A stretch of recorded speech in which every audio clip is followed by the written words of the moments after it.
Mary Shelley. Frankenstein. Leído por Alba para albalearning.com. Capítulo 22.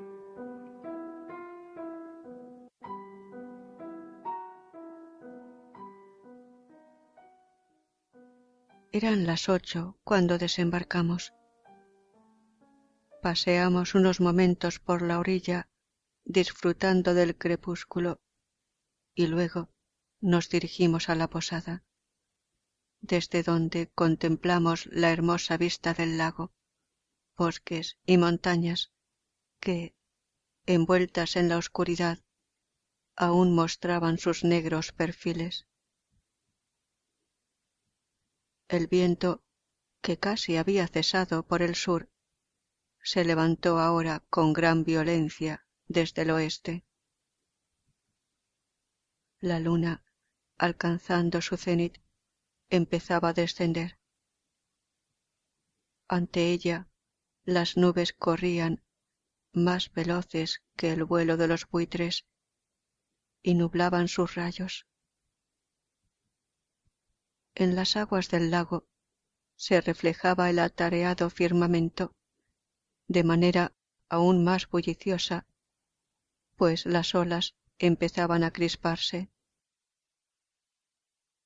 De pronto cayó una fuerte tormenta de agua. Yo había permanecido tranquilo a lo largo de todo el día, pero en cuanto la noche difuminó la forma de las cosas, me asaltaron 1000 temores. Alerta y lleno de ansiedad, empuñaba con la mano derecha una pistola que llevaba escondida en el pecho. El más leve ruido me aterrorizaba, pero decidí que iba a vender cara mi vida y que no abandonaría la lucha que se avecinaba hasta que o mi adversario o yo cayéramos. Elizabeth observó mi agitación en silencio durante algún tiempo. Por fin dijo: ¿Qué te intranquiliza, mi querido Víctor? ¿Qué es lo que tanto temes? Paciencia, querida mía, paciencia, le respondí. Pasada esta noche, el peligro habrá acabado. Pero esta noche es terrible, muy terrible. Transcurrió una hora en esta inquietud. De pronto pensé en lo espantoso que le resultaría a mi esposa el combate que esperaba de un momento a otro. Le rogué que se acostara, dispuesto a no reunirme con ella en tanto no conociera las intenciones de mi enemigo. Me quedé solo y continué durante algún tiempo paseando por los pasillos de la casa y examinando cada rincón que pudiera servirle de escondrijo a mi adversario. Pero no descubrí rastro alguno de él, y empezaba a pensar que alguna providencial casualidad habría intervenido para impedirle llevar a cabo su amenaza, cuando oí un grito agudo y estremecedor. Venía de la habitación donde descansaba Elizabeth. Al oírlo, comprendí la estremecedora verdad y me quedé paralizado. Noté cómo la sangre me corría por las venas y me ardía en las puntas de los dedos. Un instante después escuché un nuevo grito y corrí hacia la alcoba. Dios mío, ¿cómo no morí entonces? ¿Por qué me hallo aquí narrando la destrucción de mi mayor esperanza y la muerte de la más pura criatura?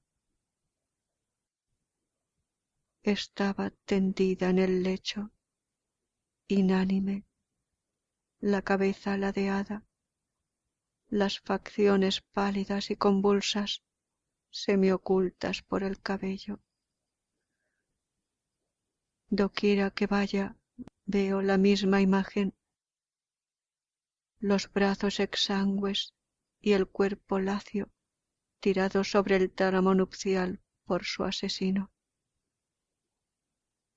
¿Cómo pude ver esto y seguir viviendo?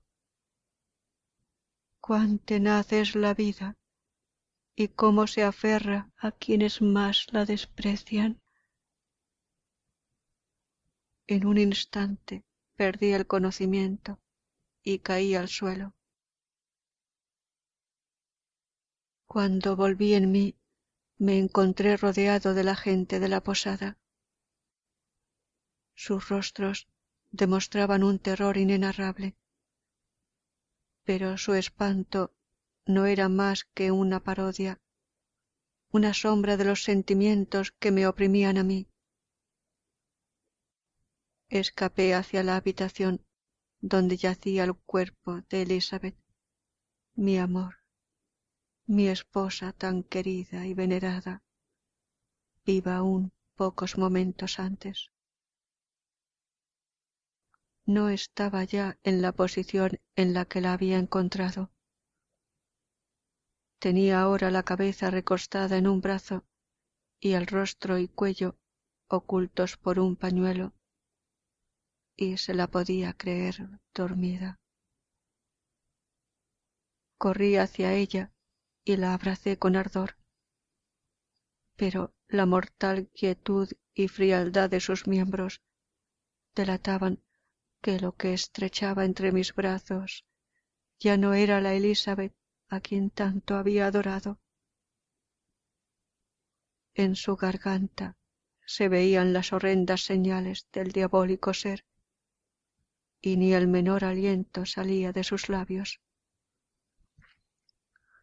Mientras, con agonizante desesperación, me inclinaba sobre ella, levanté la vista. Me invadió una especie de pánico al ver que la pálida luz de la luna iluminaba la habitación, pues las contraventanas que se habían cerrado anteriormente ahora estaban abiertas. Con inexpresable horror vi asomarse a una de las ventanas el aborrecido y repugnante rostro del monstruo. Esbozó una mueca burlona mientras señalaba con su inmundo dedo el cadáver de mi esposa.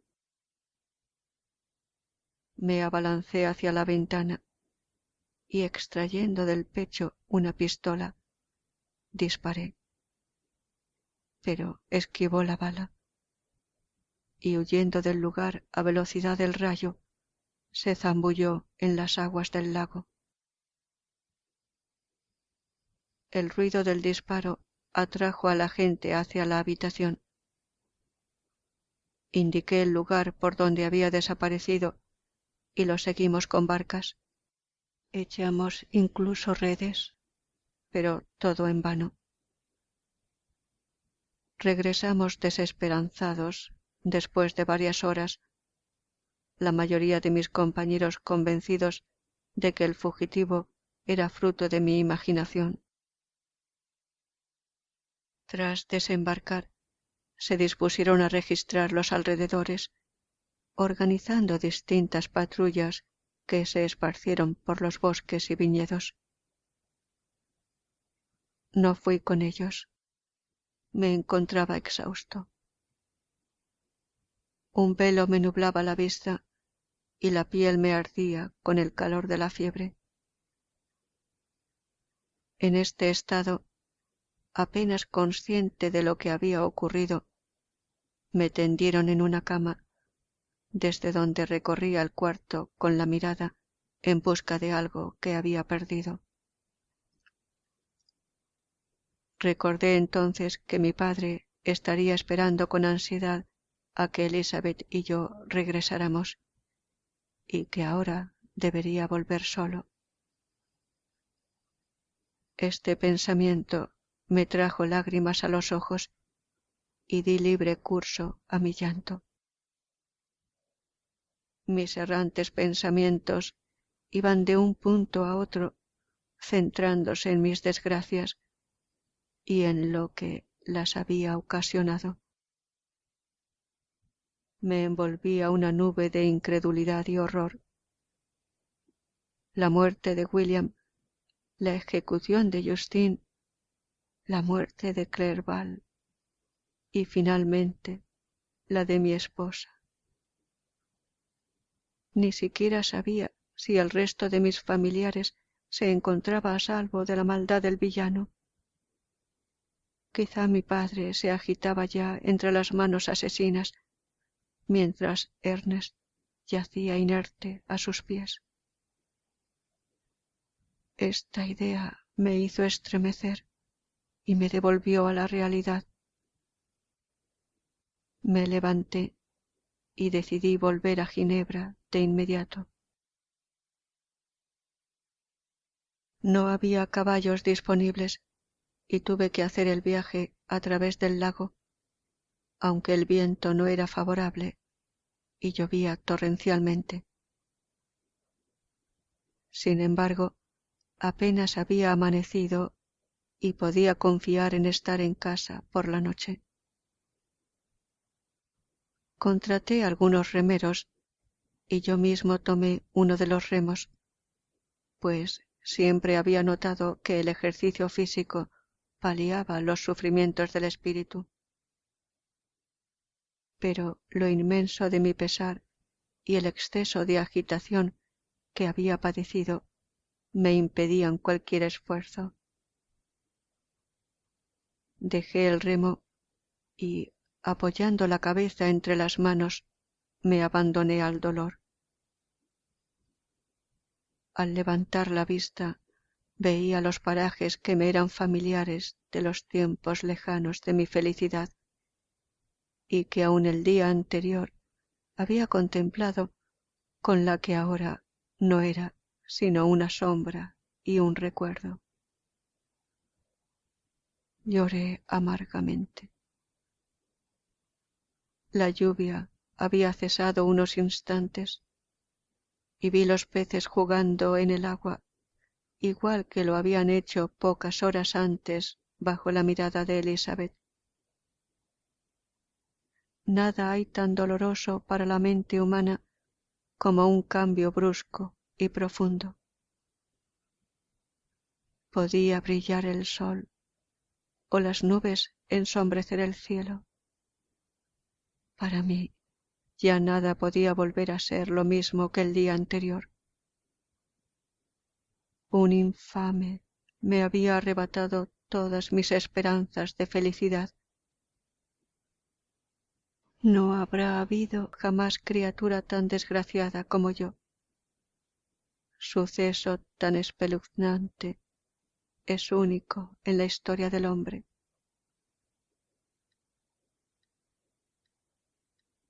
Pero, ¿para qué narrar los acontecimientos que siguieron a esta tragedia? El horror ha llenado toda mi vida. Había llegado al punto culminante del sufrimiento y lo que resta no puede más que aburrirle. Uno a uno me fueron arrebatados aquellos a quien amaba y me quedé solo. No tengo ya fuerzas y explicaré lo que queda de mi horrenda narración en pocas palabras. Llegué a Ginebra. Mi padre y Ernest aún vivían, pero el primero se hundió ante la trágica nueva que traía. ¿Cómo le recuerdo? Padre bondadoso y amable. La luz huyó de sus ojos, pues habían perdido a aquella a quien adoraban.